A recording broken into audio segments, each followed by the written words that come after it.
வீழ்ந்து விடாத வீரத்தோடும் மண்டியிடாத மானத்தோடும் வென்றாக வேண்டும் தமிழ், ஒன்றாக வேண்டும் தமிழர் என்ற கொள்கை முழக்கத்தோடு நாம் தமிழர் கட்சி ஏன் வேண்டும் என்ற பொதுக்கூட்டம் இங்கே நடைபெற்றுக் கொண்டிருக்கின்றது. இங்கே இந்த கூட்டத்தை நடத்தி ஒருங்கிணைத்துக் கொண்டிருக்கின்ற அன்பு தோழர்களுக்கும் உறவுகளுக்கும் என்னுடைய அன்பான வாழ்த்துக்களை முதலில் தெரிவித்துக் கொள்கின்றேன்.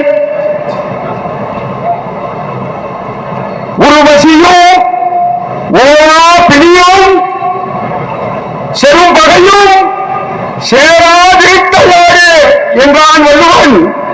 அப்படி என்று சொன்னால் பசி இல்லாத ஒரு நாடு, நோய் இல்லாத ஒரு நாடு, சண்டை இல்லாத நாடு, இப்படிப்பட்ட ஒரு நாடுதான் சிறந்த நாடு என்று நமது வள்ளுவம் சொல்லுகிறது.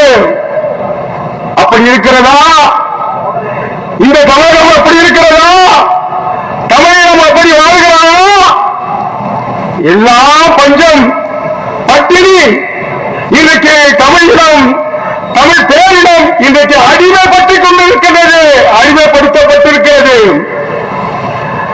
700 ஆண்டுகள் வெள்ளையன் ஆண்டான், நம்மளை அடிமைப்படுத்தினான்.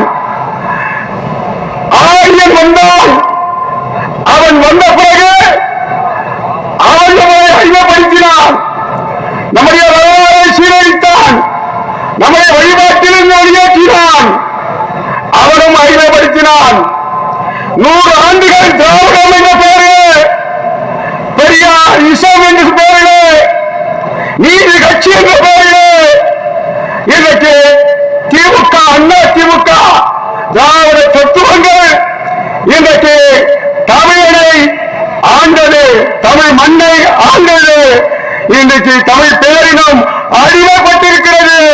அன்பு உறவுகளே, இந்த அடிமைத்தனத்தை மீட்க வேண்டாமா? இதற்கென்ன ஒரு மாற்றத்தை ஏற்படுத்த வேண்டாமா? இந்திய நாடு சுதந்திரம் பெற்று கிட்டத்தட்ட 77 ஆண்டுகள் ஆன பின்னும் இன்றைக்கு நாம் செய்வதையாக தவித்துக் கொண்டிருக்கின்றோம்.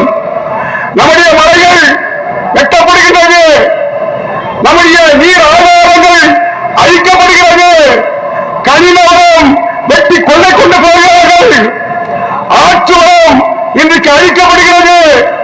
அனைத்திலும் இன்றைக்கு தனியார் மயம், தாராளமயம் என்ற அந்த அடிப்படையில் கார்ப்பரேட் முதலாளிகளுக்கு புரோக்கர் வேலை செய்கிறார்கள். மத்திய அரசுடைய பாஜக மோடி அரசும் தமிழ்நாட்டிற்கு நம்முடைய ஐயா திராவிட மாடல் ஸ்டாலின் அரசும் இன்றைக்கு அடிமை வேலை செய்கிறார்கள். கார்ப்பரேட் முதலாளிகளுக்கு நம்முடைய நிலவரங்களை தெரிவிக்கிறார்கள். இதையெல்லாம் இன்றைக்கு நீக்கப்பட வேண்டும் என்று சொன்னால் நாம் தமிழக ஆட்சி ஒரு மாற்று கொள்கையை முன்வைத்திருக்கின்றது.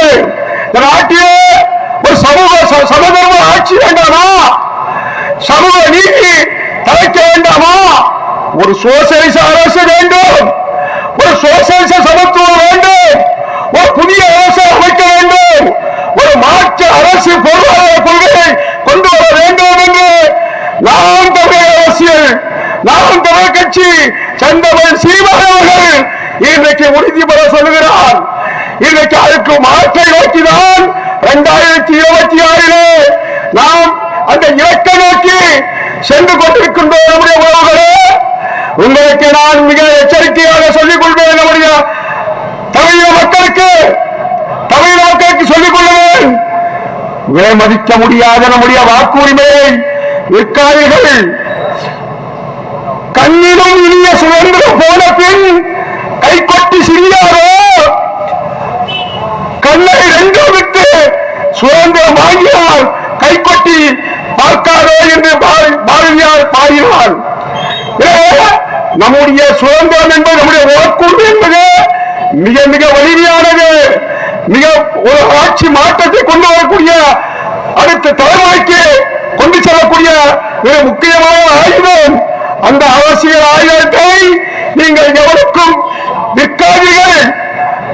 நம்முடைய அருமை சகோதரர் இங்கே சொன்னார், தேர்தல் வருகின்ற மறு இரவு உங்களை சந்திக்க திருமணமாக வருவார்கள் என்று சொன்னார். உண்மை அதுவல்ல. இப்பொழுது வேலை ஆரம்பித்து விட்டது. இப்பொழுது திராவிட கட்சிகளில் திமுக, அண்ணா திமுக வாக்குகளை வாங்குவதற்கு எல்லா வேலைகளும் தில்லுமுடி வேலைகளையும் செய்து கொண்டிருக்கின்றார்கள். நான் எச்சரிக்கையாக இருக்க வேண்டும், கவனமாக இருக்க வேண்டும். நம்முடைய வாக்குகளை எந்த கருத்துக் கொண்டும் விற்காமல் நம்முடைய இன விடுதலை, இன மானத்தை காப்பதற்கு ஒரு மாற்று கொள்கையை, மாற்று அரசியலுக்கான அந்த வழிமுறையை கொண்டு செல்வதற்கான நாம் தமிழ் அரசியல் இன்றைக்கு நாம் முன்னாலே இருக்கின்றது. நாட்டை இன்றைக்கு சூறையாடி கொண்டிருக்கின்றார்கள். ஜெகன் வீட்டிலே ஒரு புறவழியில் 2.5 லட்சம் கோடி ரூபாய் கொள்ளையடித்த பணம் வைத்திருக்கப்படுகிறது. கோடிகளுக்கான லஞ்சம் லாவணியம் இன்றைக்கு நிலை கொண்டிருக்கின்றது. மத்திய அரசாங்கம் 58, 60 லட்சம் கோடிக்கு கடன்பட்டிருக்கிறார்கள். தமிழகத்திலே இன்றைக்கு 10 லட்சம் கோடிக்கு கடன்பட்டு நாம் ஒவ்வொரு தலையிலும் இன்றைக்கு 3 லட்சம் ரூபாய் இன்றைக்கு கடனாக இருக்கிறோம். எனவே நம்மை கடனாக ஆக்கிற இந்த ஆட்சியை நாம் தூக்கி எறிய வேண்டும். இதற்கு ஒரு மாற்று சக்தியாக நாம் தமிழ் அரசியை நாம் முன்னெடுக்க வேண்டும். அப்படிப்பட்ட ஒரு ஆட்சி இன்றைக்கு வருவதற்கு நாம் எல்லோரும் களத்தில் நிற்போம். தமிழ்நாடு ஒன்று சேருவோம், ஒரு அணியில் இருப்போம். 2026 செயின்ட் ஜார்ஜ் கோட்டையில் புலிக்கொடி ஏற்றப்பட வேண்டும். செந்தமிழன் சீமான் ஆட்சி கட்சியிலே அமர வேண்டும் என்று கூறி, இலக்கு ஒன்றுதான், இனத்தின் விடுதலை. இனம் ஒன்றாவோம், இலக்க வென்றாவோம். நாம் தமிழன். அடுத்ததாக இளைஞர் பாசறை மாநில ஒருங்கிணைப்பாளர் ஆர்வலர் சகோதரர் இடுமானம் கார்த்தி அவர்கள்.